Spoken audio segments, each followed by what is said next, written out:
माझं नाव विनायक महादेव गोविलकर. शिक्षण झालं आहे माझं MCom, LLB, FCA, PhD. 30 वर्ष मी BYK कॉलेज ऑफ कॉमर्समध्ये शिकवलं आणि तिथून प्राचार्य म्हणून स्वेच्छानिवृत्ती घेतली. चार्टर्ड अकाउंटंट म्हणून प्रॅक्टिस करतो. आज आपला विषय आहे विदेशी गुंतवणूक.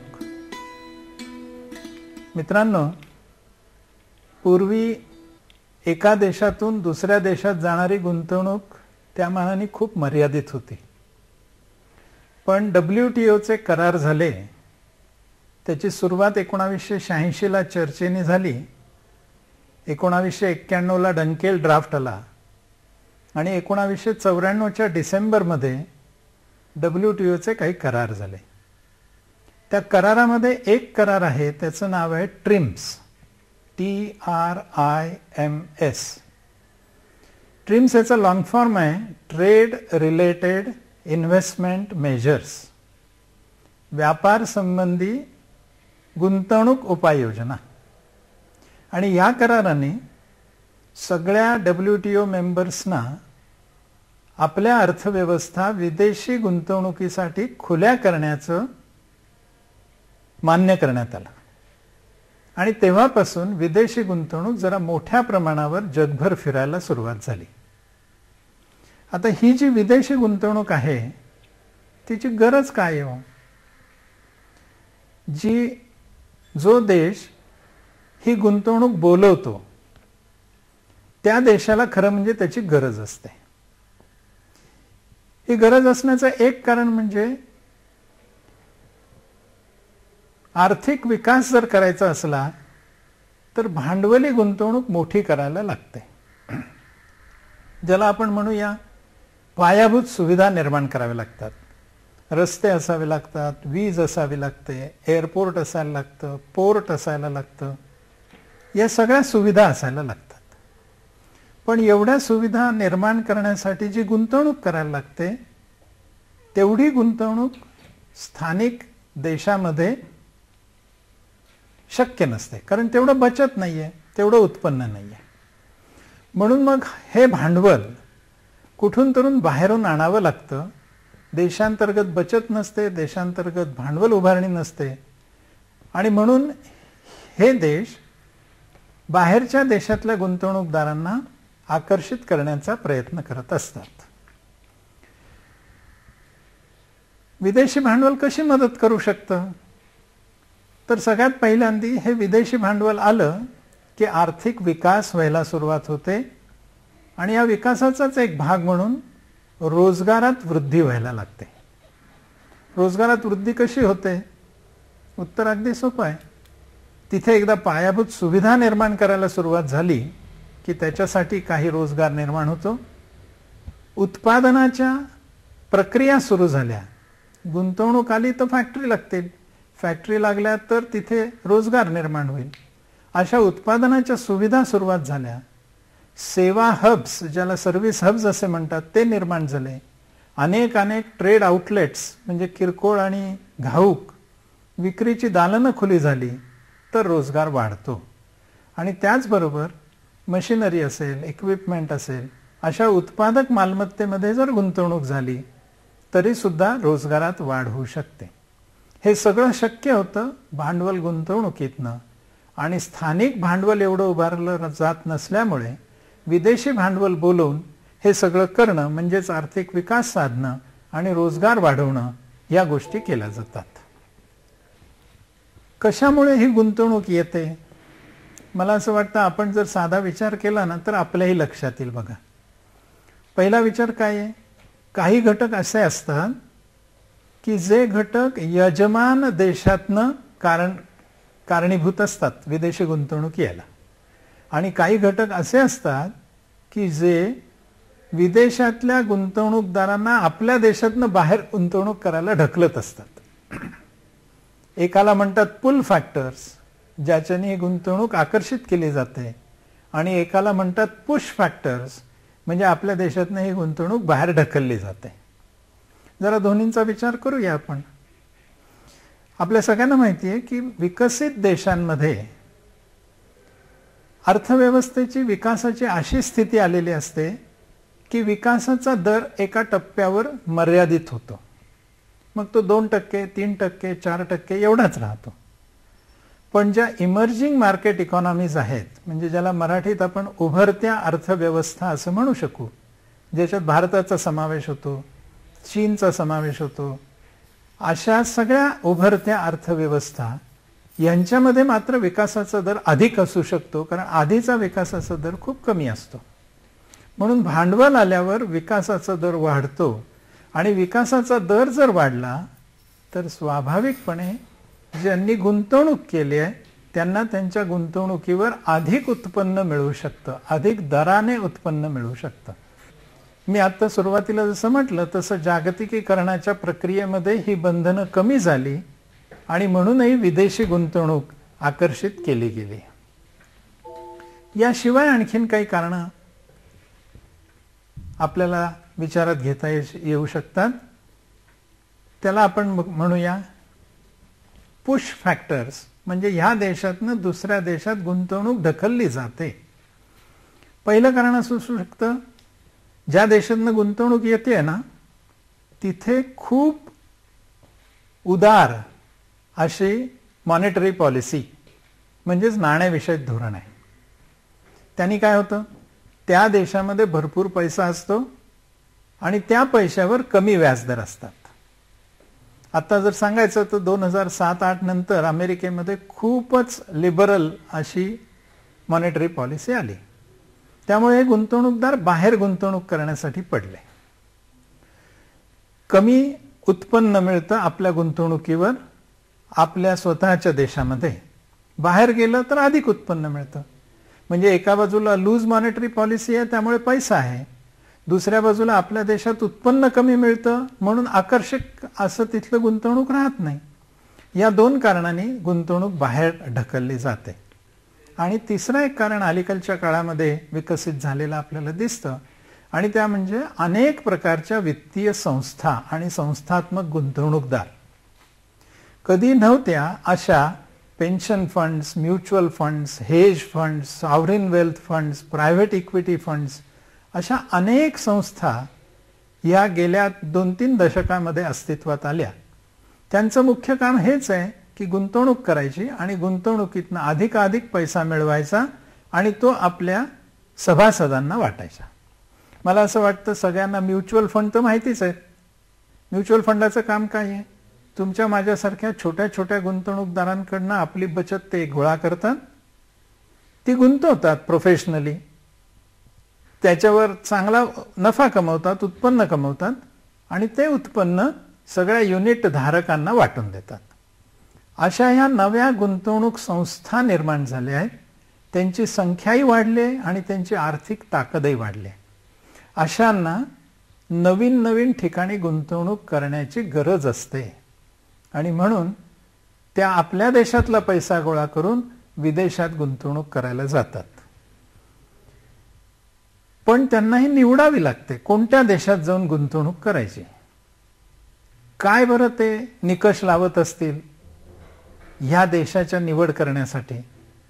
2-3 घटक कारणीभूत असतात. पहिला असतो आर्थिक घटक. ज्या देशात गुंतवणूक करायची तो देश आर्थिकदृष्ट्या सशक्त असला पाहिजे. तो जर आर्थिकदृष्ट्या दुर्बळ असेल तर तिथे गुंतवणूक करून काय करायचं? त्याच्यावर ना तर उत्पन्न मिळणार ना तर पैसा परत मिळेल याची खात्री. म्हणून पहिल्यांदा बघितलं जातं ते त्या अर्थव्यवस्थेची स्थिती काय आहे. ती जर सशक्त असेल तर तिथे गुंतवणूक जाते. दुसरं आर्थिक घटक दुसरा आहे तो म्हणजे त्या देशातलं स्थूल राष्ट्रीय उत्पादन किती प्रमाणात वाढत आहे. त्याचं प्रमाण जितकं जास्ती तितका तो देश गुंतवणुकीसाठी आकर्षक असतो. तिसरा आर्थिक घटक असतो तो म्हणजे पायाभूत सुविधा. ज्या देशात पायाभूत सुविधा आहेत तिथे उत्पन्न अधिक मिळण्याची शक्यता आहे. जिथे पायाभूत सुविधाच कमी आहेत तिथे स्वाभाविकपणे दीर्घ काळ लागेल उत्पन्न मिळायला. चौथा घटक असतो तो म्हणजे भाववाढ, इन्फ्लेशन. जर खूप इन्फ्लेशन आलं तर पैशाची किंमत कमी होते आणि ही पैशाची किंमत कमी जर व्हायला लागली तर स्वाभाविकपणे उत्पन्न कमी व्हायला लागतं. म्हणून इन्फ्लेशन मर्यादित असेल तिथेही गुंतवणूक आकर्षित होते. आणखीन एक आर्थिक घटक आहे, त्याला आपण म्हणूया चलनाची जोखीम. काही देशांची चलनं अशी आहेत की त्यांचा विनिमय दर सतत बदलत राहतो. तो कधी कधी वर जातो, कधी कधी खाली येतो. असं जर त्याच्यात अस्थिरता असेल, ज्याला इंग्रजीमध्ये व्होलॅटिलिटी म्हणतात, तर काय होईल मित्रांनो? आपले पैसे बाहेर घेऊन जाताना समजा विनिमय दर घसरलेला असला तर स्वाभाविकपणे जोखीम मोठी येते. आणि म्हणून जिथे स्टेबल एक्सचेंज रेट आहेत, फार त्याच्यात तफावत येत नाही, अशा ठिकाणी ही गुंतवणूक आकर्षित होते. आणि शेवटचा एक आर्थिक घटक आहे, आणि तो म्हणजे विदेशी चलनावर किती नियंत्रण आहेत. सहजपणे चलन जाऊ शकतं का? सहजपणे परत नेता येतं का? असं जर असेल तर गुंतवणूकदार आकर्षित होतात. असं जर नसेल, खूप प्रक्रिया असेल, खूप बंधनं असतील, खूप परवानग्या घ्यायला लागत असतील, तर मग गुंतवणूकदार त्या देशात जाण्याच्या ऐवजी दुसऱ्या देशामध्ये जाऊन गुंतवणूक करतात. हे झाले आर्थिक घटक. याच्यात जोडीला आणखीन काही घटक आहेत, त्यांना आपण राजकीय घटक असं म्हणूया. मित्रांनो, आपणही जेव्हा आपली बचत गुंतवणूक करायला जातो ना, अगदी समजा ठरवलं की बँकेतल्या फिक्स डिपॉझिटमध्ये पैसे ठेवायचे, तर मला सांगा, आपण बँक निवडतो की नाही? आणि बँक निवडताना काही निकष लावतो की नाही? तसेच हे निकष आहेत. आपले तर थोडेसे पैसे असतात, आंतरराष्ट्रीय स्तरावर येणारी ही गुंतवणूक अब्जावधी डॉलर्सची असते, त्यामुळे ते जास्ती चोखंदळ असतात. आणि हे त्यांचं चोखंदळपण मला वाटतं अगदी स्वाभाविक आहे. त्यांना उत्पन्न बघितलं पाहिजे आपल्या गुंतवणुकीवर, त्यांना आपल्या गुंतवणुकीची सुरक्षितता बघितली पाहिजे, त्यांना आपल्या गुंतवणुकीची रोखता बघितली पाहिजे. हवे त्यावेळेला पैसे परत नेता येतात की नाही, याला रोखता म्हणतात. त्यामुळे उत्पन्न, सुरक्षितता, रोखता ह्याचबरोबर काही भांडवल वृद्धी आपल्या गुंतवणुकीची होऊ शकते का, हेही त्यांना बघायला लागतं. आता ह्यातली जी सुरक्षितता आहे ना, ती सुरक्षितता थोडीशी ह्या पॉलिटिकल फॅक्टर्सशी जोडलेली आहे, राजकीय घटकांशी जोडलेली आहे. बघा, ज्या देशामध्ये शासन स्थिर नाही त्या देशात कोणी जाऊन गुंतवणूक करेल का? जर का शासनच स्थिर नसेल तर आपल्या पैशाची सुरक्षितता काय? मध्यंतरी भारतातही असा काळ येऊन गेला बघा, आठवत असेल तर 5-6 पंतप्रधान 2-3 वर्षात होऊन गेले. इतकी राजकीय अस्थिरता होती. आठवत असेल कदाचित, चंद्रशेखर होते, व्ही.पी. सिंग होते, काही काळ चरण सिंग होऊन गेले, 5-6 पंतप्रधान झाले. अशा अस्थिर राजकीय स्थितीमध्ये कोणीही बाहेरचा गुंतवणूकदार येऊन त्या देशामध्ये गुंतवणूक करत नाही. दुसरा एक राजकीय घटक असतो, तो म्हणजे शासनाची धंद्याविषयीचा काय एकूण दृष्टिकोन आहे, बिझनेस फिलॉसॉफी असं इंग्रजीमध्ये आपण म्हणूया. जर शासनाला असं वाटत असलं की नाही नाही, सगळा धंदा हा शासनानेच केला पाहिजे, म्हणजेच थोडक्यात साम्यवादी अर्थव्यवस्था किंवा सरकार असेल तर मग तिथे कोण जाऊन विदेशी गुंतवणूक करेल? ज्या गुंतवणूकदाराला धंद्यामध्ये शासनाच्या फिलॉसॉफीमध्ये काम करता येणं शक्य आहे तोच तिथे जाईल, अन्यथा जाणार नाही. त्या देशाची एकूण इतिहास काय आहे, विदेशी गुंतवणूक आली तिचं काय झालं याचा इतिहास पण लोक बघतात आणि मगच तिथे गुंतवणूक करतात. जर समजा ट्रॅक रेकॉर्ड चांगलं नसलं तर तिथे गुंतवणूक होत नाही. गुंतवणूक करायची ती धंद्यामध्ये केली जाते, त्यामुळे स्वाभाविकपणे त्या देशात धंदा करणं किती सोपं आहे, सहज आहे, सुलभ आहे ते बघितलं जातं.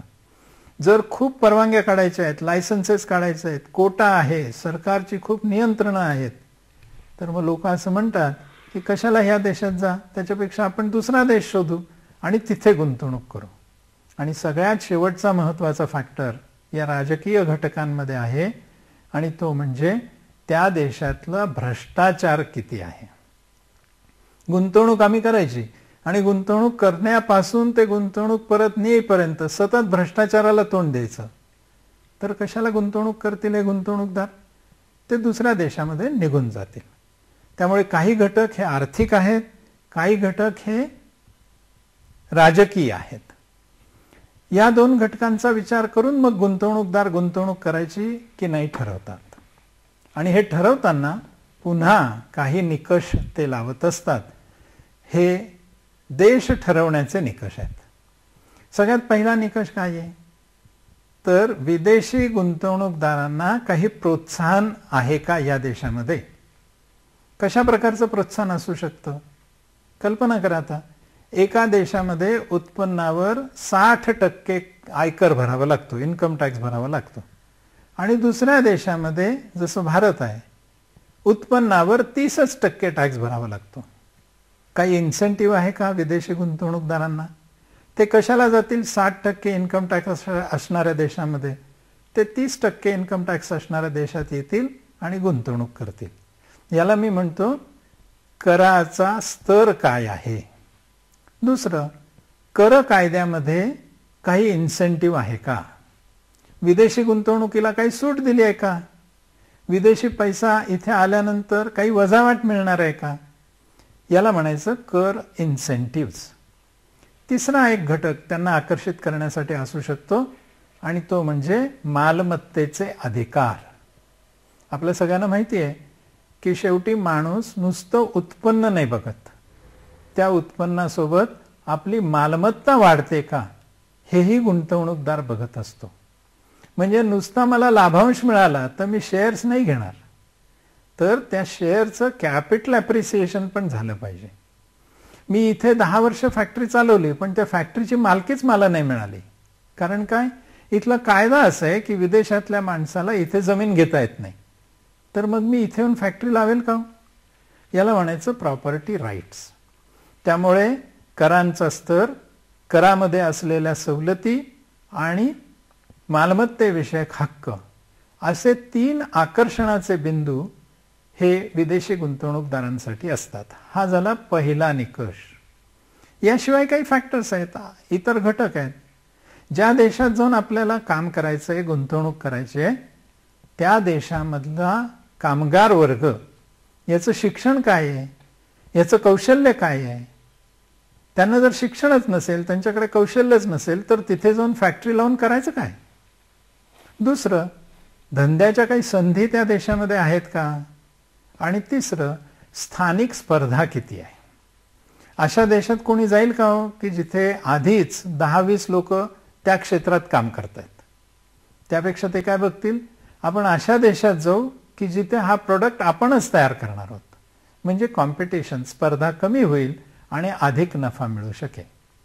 असे काही इन्सेंटिव्ज आणि असे काही घटक ज्या ठिकाणी गुंतवणूक करायचे त्या देशाची निवड करण्यासाठी वापरले जातात.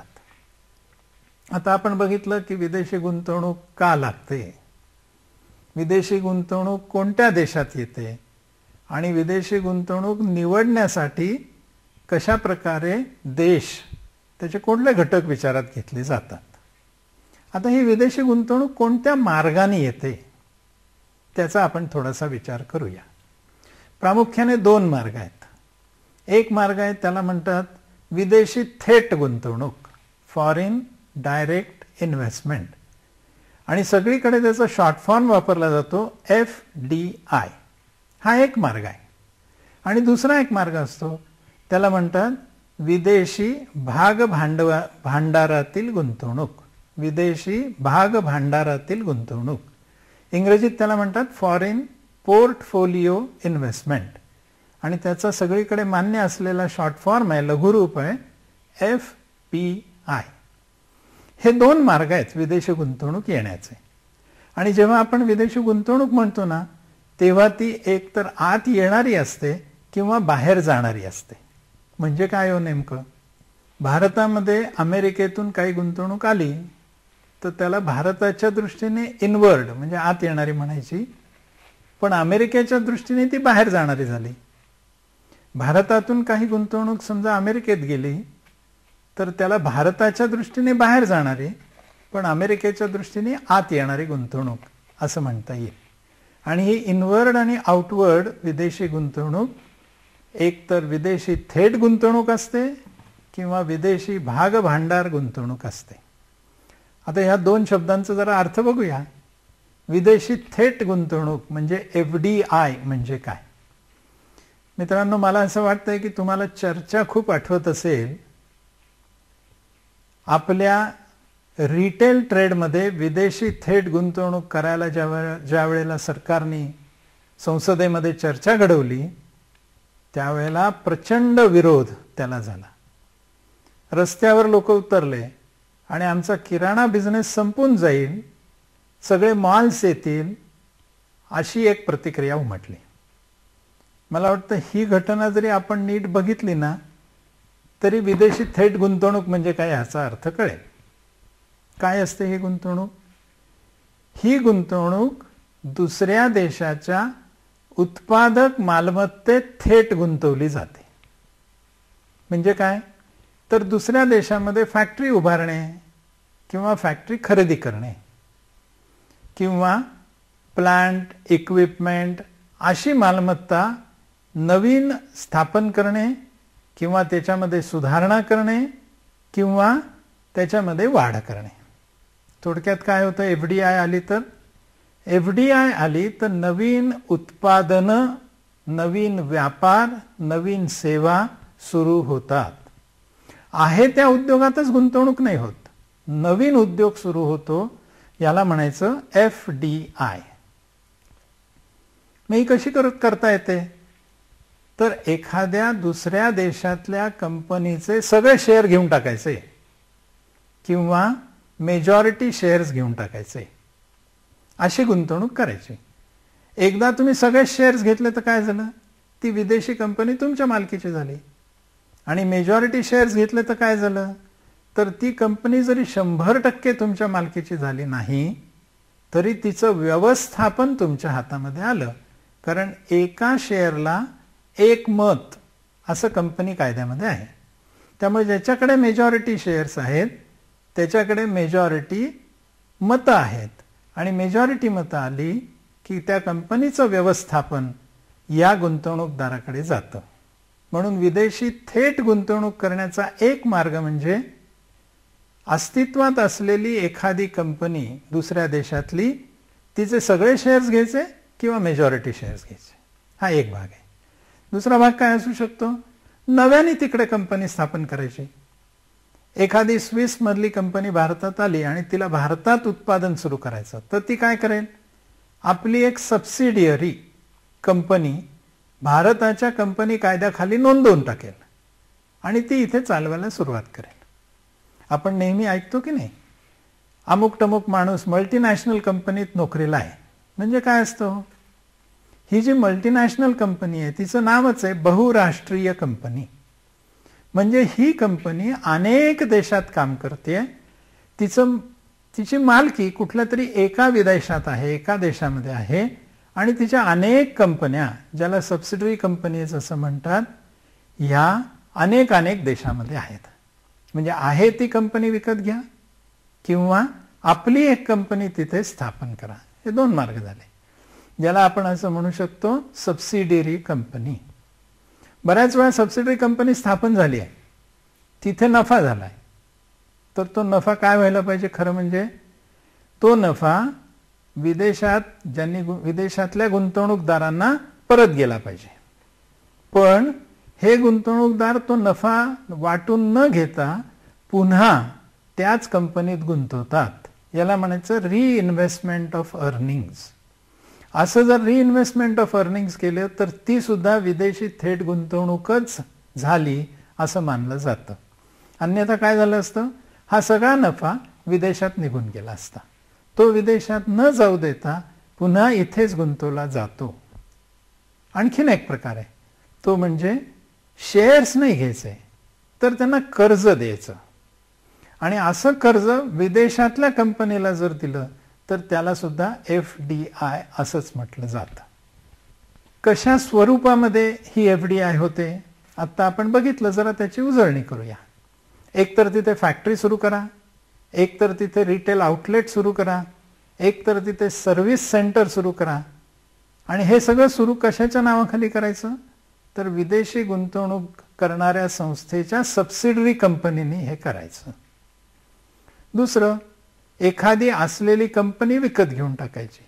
आणि तिसरा एक मार्ग असतो तो म्हणजे दुसऱ्या देशामधल्या एखाद्या कंपनी बरोबर जॉईंट व्हेंचर करायचं, सहयोगी कंपनी म्हणून काम करायचं. आपल्याला माहिती आहे की नाही, अनेक कंपन्या अशा आहेत, महेंद्र बरोबर कोणीतरी टायअप केलाय. ते जे टायअप आहे ना त्याला म्हणतात जॉईंट व्हेंचर. आणि मग ह्या जॉईंट व्हेंचरच्या स्वरूपामध्ये ही विदेशातली गुंतवणूक आपल्या देशामध्ये येऊ शकते. कशासाठी केलं जातं होय विदेशी गुंतवणूक? आपण सुरुवातीला बघितलं की आपल्या देशात उत्पन्न कमी आहे तर दुसरीकडे उत्पन्न मिळावं जास्ती म्हणून गुंतवणूक होते. आपल्याकडे पैसा खूप आहे पण आपल्या देशात गुंतवण्याच्या ऐवजी बाहेर गुंतवला. ही झाली ढोबळ कारणं. पण ज्या वेळेला विशिष्ट कारणांचा आपण, विशिष्ट हेतूंचा आपण विचार करू ना, तेव्हा एक 5-6 कारणं आपल्याला सापडतात. पहिलं कारण काय आहे? पहिलं कारण म्हणजे आम्हाला बाजारपेठ हवी आहे म्हणून आम्ही दुसऱ्या देशात जाऊन प्रोडक्शन सुरू करतो, दुसऱ्या देशात जाऊन थेट गुंतवणूक करतो. आमच्या देशात उत्पादन केलं आणि दुसऱ्या देशात जाऊन विकलं, याला काही मर्यादा येतात कारण कॉस्ट वाढत जाते. याऐवजी दुसऱ्या देशातच उत्पादन करा आणि दुसऱ्या देशातच विका, हे सोपं काम आहे. याला म्हणतात बाजारपेठ शोधणारं थेट विदेशी गुंतवणूक, मार्केट सीकिंग FDI. दुसरा एक हेतू असू शकतो तो म्हणजे रिसोर्स सीकिंग FDI. रिसोर्स म्हणजे संसाधनं. आमच्या देशात जी संसाधनं आहेत त्यापेक्षा चांगली, त्यापेक्षा स्वस्त, त्यापेक्षा मुबलक अशी संसाधनं दुसऱ्या देशात आहेत. मग आमच्या देशात ती संसाधनं आणून उत्पादन करण्यापेक्षा जिथे संसाधनं आहेत तिथेच जाऊन उत्पादन करा. जिथे कोळसा आहे तिथेच उत्पादन सुरू करा. जिथे रॉ मटेरियल उपलब्ध आहे, कच्चा माल उपलब्ध आहे, तिथेच जाऊन उत्पादन सुरू करा. म्हणजे उत्पादनाची कॉस्ट कमी होऊ शकेल. हे दुसरं स्पेसिफिक कारण असू शकतं. तिसरं, एखादा देश असा आहे की जिथे कार्यक्षमता चांगली आहे, एफिशियन्सी. मग त्या एफिशियन्सीचा फायदा घेण्यासाठी तिथे गुंतवणूक करा. एक अगदी सोपं उदाहरण नाशिकच्या दृष्टीने सांगायचं झालं तर, नाशिकच्या जवळ येवला आहे आणि येवल्यामध्ये पैठणी तयार होते. पैठणी तयार करणाऱ्या कारागिरांची एफिशियन्सी येवल्यात जेवढी आहे तेवढी बाहेर मिळत नाही. मग एखाद्याला समजा पैठणी तयार करायचा कारखाना काढायचा असेल तर त्यांनी काय केलं पाहिजे? येवल्यातलं लेबर उचलून दुसरीकडे कुठेतरी नेण्यापेक्षा येवल्यामध्येच फॅक्टरी जर सुरू केली, याला म्हणायचं एफिशियन्सी सीकिंग FDI. आणखीन एक कारण असू शकतं आणि ते कारण म्हणजे इकॉनॉमीज ऑफ स्केल. आपण उत्पादनाचं प्रमाण म्हणजे स्केल जर खूप वाढवलं तर वाढत्या स्केलमुळे काही कॉस्टमध्ये बचत आपोआप होते. त्याला म्हणतात इकॉनॉमीज ऑफ स्केल. कदाचित ॲडमिनिस्ट्रेटिव्ह कॉस्ट कमी होईल, कदाचित मेंटेनन्स कॉस्ट कमी होईल. अशा ज्या कॉस्ट वाचवता येतील त्या वाचवण्यासाठी सुद्धा विदेशात गुंतवणूक केली जाते. काही ठिकाणी लेबर स्वस्त असतं, कामगार त्यांचे पगार कमी असतात.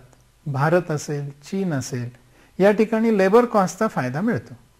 म्हणून मग अनेक विकसित देशातले गुंतवणूकदार ह्या देशांमध्ये येऊन फॅक्टरीज लावतात. आपल्या सगळ्यांना माहिती आहे चीन हा जगाचा प्रोडक्शन हब झाला. का झाला? त्याचं एक कारण होतं चीप लेबर, स्वस्त कामगार उपलब्ध होते. त्याहीसाठी विदेशी गुंतवणूक येते. आणि आणखीन एक महत्वाचं कारण असू शकतं ते म्हणजे इंग्रजीत ज्याला म्हणतात don't put all your eggs into one basket. सगळी तुमची गुंतवणूक एकाच देशात ठेवू नका, कारण त्या देशात जर काही गडबड झाली तर सगळीच गुंतवणूक तुमची बुडेल. म्हणून मग काही डायव्हर्शन ऑफ इन्व्हेस्टमेंट, काही त्याची विभागणी करा आणि ही विभागणी करण्यासाठी सुद्धा FDI केली जाते. जरा FDI ची माहिती आपण घेतली. आता जो दुसरा प्रकार आहे FPI, फॉरेन पोर्टफोलिओ इन्व्हेस्टमेंट. पोर्टफोलिओचा मराठीमध्ये अर्थ होतो भाग भांडार. म्हणजे नेमकं काय होतं तर इथे विदेशी गुंतवणूकदार जे असतात ना त्यांना उत्पादन, वितरण, सेवा याच्यात अजिबात रस नसतो. त्यांचा रस कशात असतो? त्यांचा रस असतो तो वित्तीय मालमत्तेत गुंतवणूक करण्यामध्ये. त्यांना कुठलेही उत्पादन करण्याची, फॅक्टरी लावण्याची, लोक कामावर ठेवण्याची, मार्केटिंग करण्याची अजिबात इच्छा नसते. त्यांना फक्त गुंतवणूक करायची आणि त्या गुंतवणुकीवर मोबदला घ्यायचा. अशी गुंतवणूक ते वित्तीय मालमत्तेत करतात, ज्याला इंग्रजीत फायनान्शियल ॲसेट्स आपण असं म्हणूया. मला वाटतं दोघातला फरक आला असेल लक्षात. आणि मग ही वित्तीय ॲसेट्स म्हणजे कोणती येतो? तर विदेशातल्या एखाद्या कंपनीचे शेअर्स घेणे, विदेशातल्या एखाद्या कंपनीचे डिबेंचर्स घेणे, कर्ज रोखे, विदेशातल्या एखाद्या कंपनी किंवा शासनाचे बॉन्ड्स घेणे, शासकीय प्रतिभूती विकत घेणे, म्युच्युअल फंडाचे युनिट्स घेणे, हे सगळे फायनान्शियल ॲसेट्स आहेत. आला का फरक दोघातला लक्षात? FDI ही उत्पादक गुंतवणूक आहे, तर FPI ही फक्त वित्तीय मालमत्तेत केलेली गुंतवणूक आहे. तिथे हेतू फक्त उत्पन्न मिळवण्याचा आहे, बाकी हेतू काही नाही.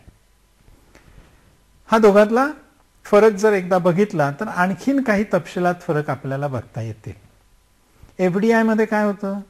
जिथे तुम्ही गुंतवणूक करता, समजा कंपनीत गुंतवणूक केली, कंपनीच्या शेअर्समध्ये गुंतवणूक केली, तर FDI करताना मुळात हेतू असतो ज्या कंपनीत गुंतवणूक केली ना त्या गुंतवणुकीच्या व्यवस्थापनाचं नियंत्रण हा गुंतवणूकदार करू इच्छितो.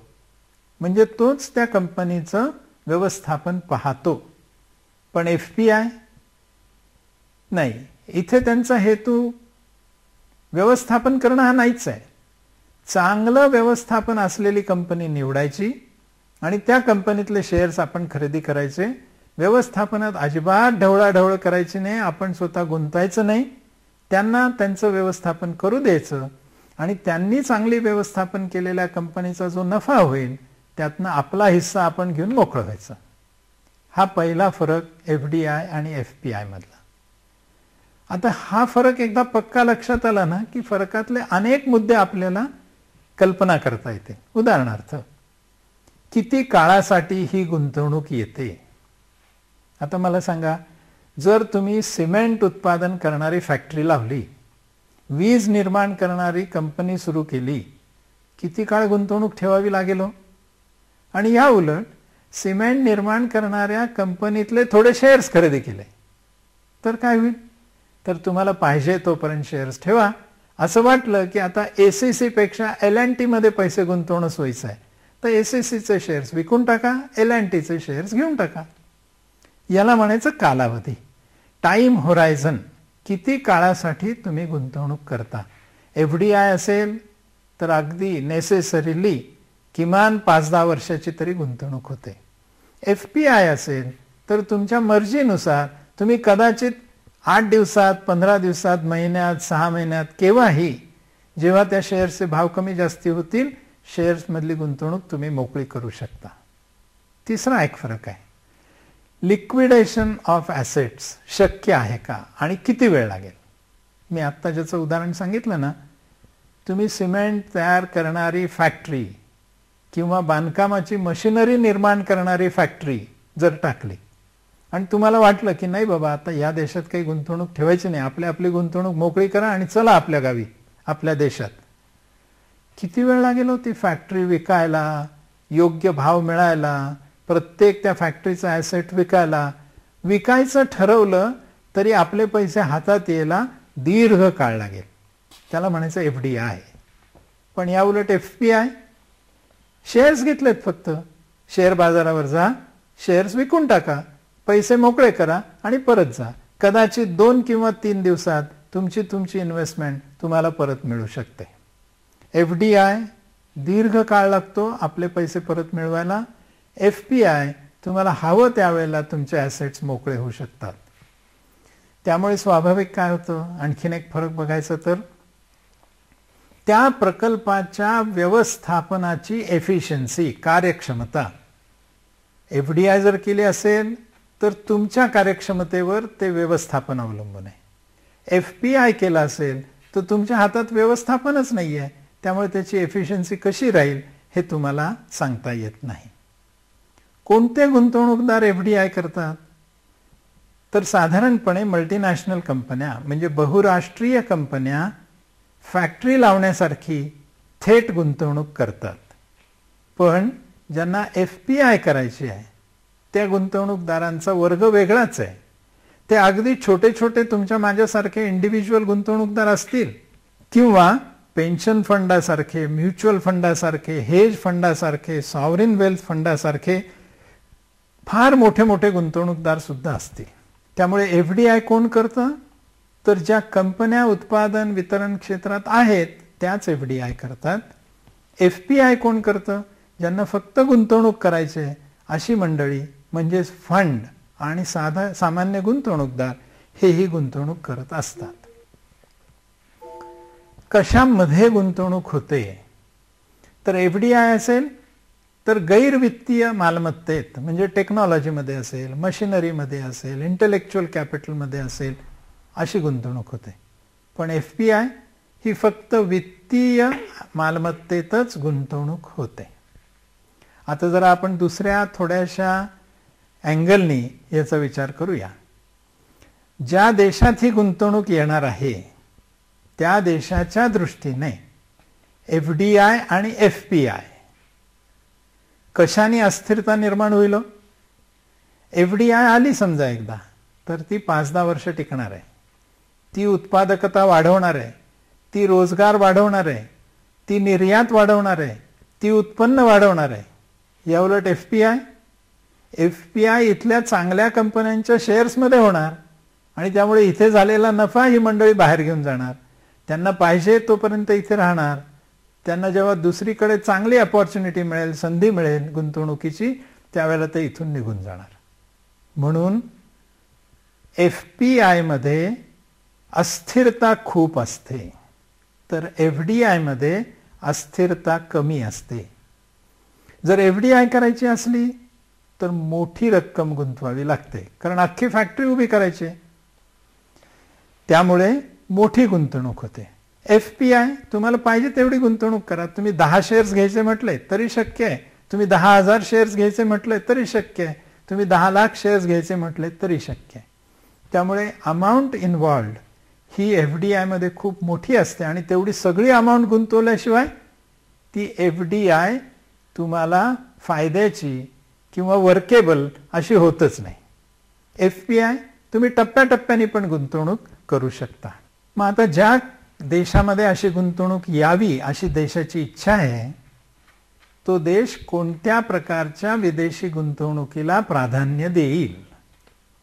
मला वाटतं जर आपल्याला FDI आणि FPIचा अर्थ कळला असेल ना तर तुम्ही जरी अर्थमंत्री झालात तरी तुम्ही काय म्हणाल? आम्ही परवानगी देतो FDIला. याचं कारण काय? ती स्थिर आहे. आली आणि पळून गेली, आली आणि थोड्या काळामध्ये नफा घेऊन निघून गेली असं नाही होणार. तर ही दीर्घकाळ इथे राहील नंबर 1. त्यामुळे अस्थिरता येणार नाही देशाच्या अर्थव्यवस्थेमध्ये. आणि नंबर 2, ही जी विदेशी गुंतवणूक येते ना ती थोडी दीर्घकाळाची कमिटमेंट करते. या अर्थव्यवस्थेत उत्पादन वाढायची कमिटमेंट आहे, रोजगार वाढायची कमिटमेंट आहे, उत्पन्न वाढायची कमिटमेंट आहे.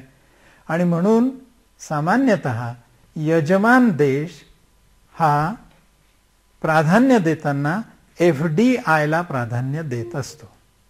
FPI मध्ये तर जोखीम आहे. खरं सांगायचं तर ह्या गुंतवणुकीला जगभरात दुसरं एक नाव आहे. ते नाव आहे हॉट मनी. मला वाटतं हॉट हा शब्द आपल्या सगळ्यांना चांगला माहिती आहे. हॉट म्हणजे काय? येताना धाडधाड येईल आणि जाताना त्यापेक्षा जास्ती गतीने निघून जाईल, अशी ही हॉट मनी. आकर्षकता दिसली की धावत आली, आकर्षकता संपली की झटकन निघून गेली, अशी ही हॉट मनी. केव्हा पळून जाते हो ही? अर्थव्यवस्थेत काहीतरी गडबड सुरू झाली की सगळ्यात पहिल्यांदा बाहेर निघून जाणारी जी गुंतवणूक आहे ती आहे विदेशी भाग भांडार गुंतवणूक. ज्या वेळेला राजकीय अस्थिरता येते असं वाटलं त्यावेळेला सगळ्यात पहिले कोण पळून जाईल? हे विदेशी गुंतवणूकदार आपला पैसा घेऊन पळून जातील. कारण राजकीय अस्थिरता आली रे आली की त्यांना स्वाभाविकपणे जोखीम वाढली. याचबरोबर आणखीन एक कारण आहे हे निघून जाण्याचं, आणि ते म्हणजे आज भारत चांगला वाटतोय म्हणून भारतात गुंतवणूक झाली, पण उद्या समजा रशिया चांगला वाटायला लागला तर हे गुंतवणूकदार काय करतील? हे भारतातली गुंतवणूक काढतील, रशियात गुंतवणूक करतील. याला आपण म्हणूया better opportunity in other countries. असं घडलंय का? मी एक दाखला देतो. 1998 साली आपल्या आग्नेय आशियातले देश, म्हणजे ज्याच्यामध्ये आपल्याला कोरिया आहे, मलेशिया आहे, थायलंड आहे, अशा देशांची भरपूर आर्थिक प्रगती होती. आंतरराष्ट्रीय नाणेनिधीने त्यांना एशियन टायगर्स असं नाव दिलं होतं. पण काय झालं 98 साली चीन, भारत अशा देशांमध्ये जास्ती संधी आहेत असं या गुंतवणूकदारांना वाटलं. आणि मित्रांनो, मग त्यांनी काय केलं? त्यांनी आपली सगळी ह्या देशातली गुंतवणूक विड्रॉ केली आणि एकाएकी भारत आणि चीनमध्ये गुंतवणूक करायला सुरुवात केली. आपण तर चांगल्या स्थितीत आलो भारत देश म्हणून, पण कल्पना करा ज्या देशातनं ही गुंतवणूक एकदम काढली त्या देशांच्या अर्थव्यवस्थेचं काय झालं असेल हो?